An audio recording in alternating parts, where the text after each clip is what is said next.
Laser হচ্ছে এক ধরনের লাইট, হ্যাঁ, এটা নিয়ন্ত্রিত উপায়ে লেজারটা বা এই লাইটটা ত্বকে প্রয়োগ করা হয়। এই ত্বকে যখন আমরা এই লেজারটা প্রয়োগ করি, এই ত্বকের আমাদের শরীরের কিছু উপাদান রয়েছে, যেমন হচ্ছে রক্ত, তারপর হচ্ছে মেলানিন, যেটার কারণে আমাদের ত্বক কালো হয়, মেলানিন, এবং এই হচ্ছে আমাদের ত্বক তো পানি দিয়ে তৈরি, এবং এই যে ওয়াটার, এরা করে কি এই আলোক রশ্মিগুলোকে অ্যাবজর্ব করে এক ধরনের হিট তৈরি করে, এবং হিট তৈরি করে নির্দিষ্ট পরিমাণে সেটাকে কন্ট্রোল করা যায়। এই হিটটাকে আমরা কন্ট্রোল করতে পারি মেশিনের মাধ্যমে, এবং ঠিক টার্গেটের জায়গায়, যেই জায়গায় আমার প্রয়োজন সেইখানে ততটুকু হিট দিয়ে আমরা যেই কাজটা করতে চাই বা যে রেজাল্টটা পেতে চাই সেইভাবেই কিন্তু আমরা এই চিকিৎসাগুলি করে থাকি।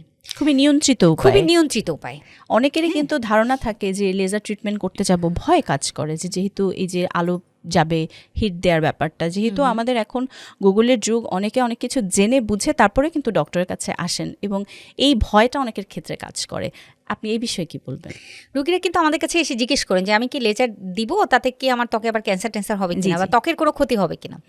এখানে বলে রাখি যে এখন পর্যন্ত কিন্তু কোনো বৈজ্ঞানিকভাবে এই লেজারের সাথে ত্বকের ক্যান্সারের কোনো সম্পর্ক পাওয়া যায়নি। আর ত্বকের ক্ষতির কথাটা যদি বলি, আসলে লেজার তো টার্গেটেড একটা চিকিৎসা। আমরা শুধু ততটুকুই লেজার দিব যেই জায়গাটায় আমি কাজ করতে চাই। কিছু আফটার ইফেক্ট আমাদের হয় অনেক সময়, যেহেতু আমাদের ডার্ক স্কিন, হয়তো কিছুটা পিগমেন্টেশন বেড়ে যেতে পারে সাময়িক, বা হয়তো কিছুটা লাল হয়ে গেল, কিছুটা বার্নিং সেন্সেশন হয়, কিন্তু এই জিনিসগুলো কিন্তু দীর্ঘস্থায়ী না, এগুলো সাময়িক। তবে লেজারের যে ভালো দিকগুলা, চিকিৎসা পদ্ধতি, কার্যকর চিকিৎসা পদ্ধতি, আমি বলবো সেটির পরিমাণ অনেক বেশি। সাইড ইফেক্ট কিন্তু খুব একটা, যদি সঠিকভাবে সঠিক পরিমাণে ব্যবহার করা যায় এবং সঠিক জায়গায় প্রয়োগ করা যায়, তাহলে লেজার কিন্তু একটি খুব কার্যকরী একটি চিকিৎসা পদ্ধতি।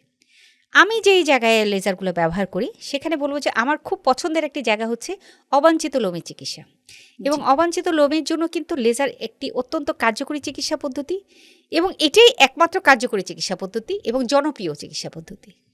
অবাঞ্ছিত লোমের ক্ষেত্রে লেজার ট্রিটমেন্ট আপনি ব্যবহার করে থাকেন, খুব প্রতিনিয়ত ব্যবহার করেন বলছিলেন আপনি। আমি একটু জানতে চাইবো যে লেজারের মাধ্যমে যে হেয়ার রিমুভালটা করা হয়, সেটা কি আসলে পার্মানেন্ট, নাকি সেটাকে বারবার প্রয়োগ করতে হয়? লেজার যেটা কাজ করে, লেজার কিন্তু হচ্ছে যে এর কিন্তু অনেকগুলো সেশন রয়েছে। জি। এখন এই সেশনগুলো, বেশ কিছু সেশন দেওয়ার পরে আমরা হেয়ারটাকে পার্মানেন্ট হেয়ার রিডাকশন করা যায়। হেয়ার রিমুভাল না, কথাটা কিন্তু রিমুভাল মানে কি, কোনো চুল থাকবে না। জি।